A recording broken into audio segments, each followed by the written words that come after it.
Poursuivons cette aventure exceptionnelle, extraordinaire, proposée par Rav Schwartz, la connaissance de soi. Il existe une autre différence entre l'approche de l'étude de la connaissance de soi, dans l'objectif de trouver des solutions aux problèmes ou de combattre les énergies négatives, le mal qui est en nous, et d'un autre côté, celui qui réalise ce travail pour construire une forme de vie correcte et arrangée.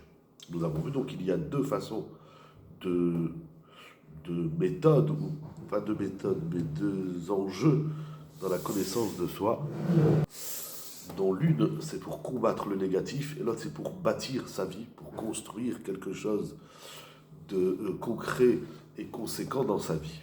Le Rav a démontré, nous avons vu dans les vidéos précédentes, des différences entre ces deux approches. Là, il en développe une nouvelle.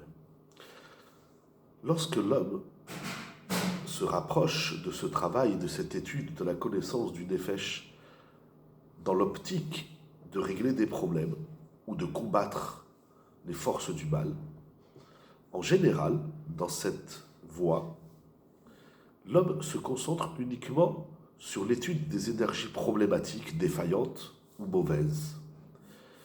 À partir du moment où il aura réglé éventuellement ses problèmes, où il aura terminé son conflit avec cette guerre, avec les forces du mal, alors qu'est-ce qu'il fait ? Eh bien, il s'arrête. Vous savez, j'ai réglé mon problème, un temps soit peu. Il se trouve que l'étude et la connaissance de soi, elles se trouvent à court terme. Même si ça va lui prendre 1 mois, 2 mois, 6 mois, 1 an, mais dès quand il aura fini ce travail, il s'arrêtera d'aller au-delà de la connaissance de soi. Par contre, si l'approche est de construire une vie équilibrée, avec un regard profond de l'être, alors l'étude et la connaissance de soi n'est pas à court terme et ne se limite pas à des formations ou à une étude, un travail qui est limité. Ça veut dire que ça veut dire le travail de la vie. Bien évidemment, cela ne veut pas dire qu'on aboutit à rien, nous dit le Rav. De toute évidence, lorsqu'on investit même un temps soit peu dans ce travail de la connaissance de soi, on va atteindre un niveau supérieur dans la connaissance de soi et l'autonomisation de son être.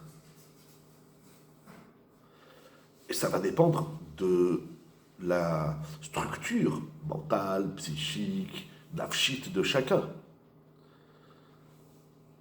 Durant un certain temps, quel qu'il soit, l'homme va traverser un processus de connaissance de ses korotes, leur niveau et leur mise en œuvre. Et petit à petit, il construit une vie qui correspond à la structure de son nefesh et à la connaissance et à la construction de ses énergies spécifiques. Ça veut dire, même le travail qui va durer toute la vie, c'est-à-dire qu'il n'est pas limité à un temps certain, ça ne veut pas dire qu'on ne voit pas une évolution. Apprendre à se découvrir, à comprendre son nefesh, sa pnimiyut, ses korot, etc. Donc, mais ça veut dire en même temps, on avance, on monte de niveau, on découvre de plus en plus. Et la connaissance du nefesh ne s'arrête pas là. L'exercice de la connaissance de son nefesh, dans cette optique pnimiyut de l'intériorité de l'être, en vérité, c'est pas seulement, nous dit le Rav, c'est pas seulement, comment on va dire, une activité dans sa vie, mais c'est le sens même de sa vie. C'est-à-dire sa vie, elle prend une forme de connaissance de soi. Et ceci va s'étaler sur toute la vie. Et en vérité, le Rav nous dit dans la note 39, même au-delà, puisque comme il dit dans le Passouk, il y a le Choum Echaïl El Chaïl, c'est-à-dire la connaissance de soi, là, même au-delà de la vie. C'est incroyable. Donc, c'est un travail de toute une vie, mais en réalité, ce n'est pas un travail de toute la vie, c'est la vie. La vie elle-même, c'est la connaissance de soi et la construction de soi. Avec, et au fur et à mesure, en fonction de la sensibilité et de la caractéristique de chacun, eh bien, on va sentir une évolution. Parce que l'homme peut toujours apprendre et à découvrir ses énergies. Et soit il va découvrir de nouvelles cohortes, nous dit le Rav, soit les cohortes qu'il a déjà découvertes, eh bien, il va découvrir à l'intérieur de chaque kohar des dimensions plus profondes. Et il va également les mettre en œuvre. J'ai découvert un kohar, il y en a que je n'ai pas découvert. Ce kohar que je n'ai pas découvert, je vais le découvrir. Celui que j'ai découvert, je n'ai pas été au bout de la découverte de la profondeur de ce kohar. Et ensuite, c'est la mise en œuvre des kohot, c'est-à-dire de la pratique des kohot.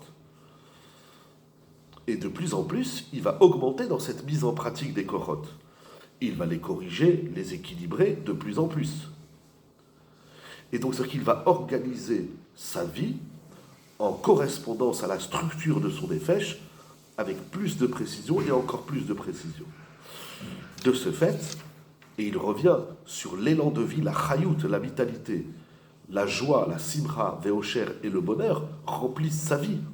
Et tout cela va en grandissant et va en s'approfondissant. C'est-à-dire, plus je me connais, plus je me structure, plus je mets en œuvre cette découverte de mes kohot, plus la chayout, la simra et le hocher, l'élan de vie, la joie et le bonheur remplissent la vie. Tout ça va en augmentant et également en approfondissant. Parce que, nous dit le Rav, l'âme de l'homme, le nefesh de l'homme, elle a une caractéristique qui ressemble à la Torah. Nous avions vu, vous vous rappelez, dans les shiurim précédents, le Rav avait dit que le nefesh vient de la Torah, tout vient de la Torah. Donc, il y a un point semblable parmi tous les points communs qu'il y a entre le nefesh et la Torah. C'est de même que notre Sainte Torah, il est dit Aruka be'eretz mida urechava midiyam. C'est un verset dans Iyov, chapitre 11, verset 9. La Torah est plus longue que la dimension de la terre est plus large que celle des océans. Donc le nefesh aussi, en vérité, ça va au-delà des dimensions de la terre, c'est surdimensionnel et ça va au-delà des mesures des océans. C'est-à-dire que le nefesh, en vérité, est bien plus grand que ce monde dans lequel nous vivons. C'est tout simplement incroyable.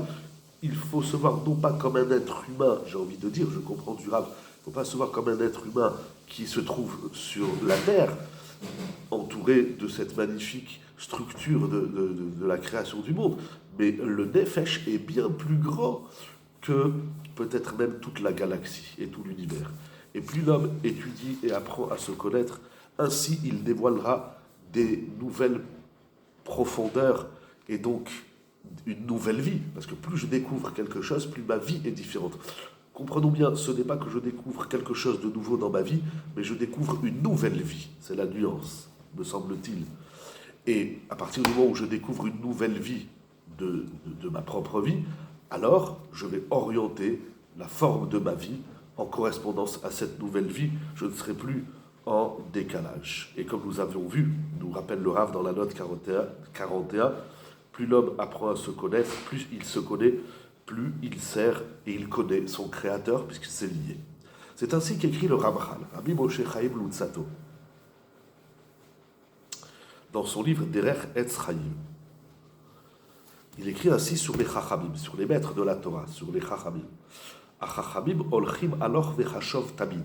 Les Chachamim vont toujours et ils augmentent et ils avancent dans la réflexion permanente, constante. C'est-à-dire le Chacham, c'est pas celui qui est Chacham à un moment donné, c'est celui dont toute sa marche dans la vie, tout ce qu'il fait dans la vie est animé, tamid, tout le temps, perpétuellement, est animé de marshava, de pensée. Ainsi, dans la même mesure, notre rapport doit correspondre à cette formule, notre rapport à l'étude et à la connaissance du nefesh. Les hommes, que le Rav appelle ha'istaklut apnimit, les hommes, les individus qui vivent selon le regard, selon le regard intérieur, alors ils avancent et ils se connaissent tout le temps et toute leur vie. C'est magnifique, c'est un travail de toute une vie, parce que c'est la vie. Comprenons bien, c'est pas qu'il y a la vie et il y a ce travail, mais c'est le travail de la vie, donc c'est la vie, et la vie elle change, et on le sent quand on fait ce travail. J'entends un petit peu, je remercie encore une fois les messages que je reçois sur les vidéos YouTube. Je sens qu'il y a un travail. Baruch Hashem, le Rav nous a apporté quelque chose d'immense. Chacun à son niveau. C'est dommage qu'on ne peut pas faire des ateliers. On me l'a déjà proposé quelques fois. Je ne sais pas, on verra Bezrat Hashem comment on peut faire ça.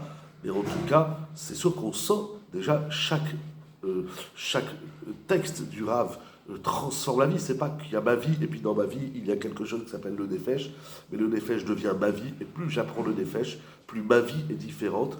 Et donc, comme le dit le Rav et le répète, ma vie est animée avec plus de vie, de Chayout, plus de Simra, de joie et de bonheur, ce que nous souhaitons à tout le monde.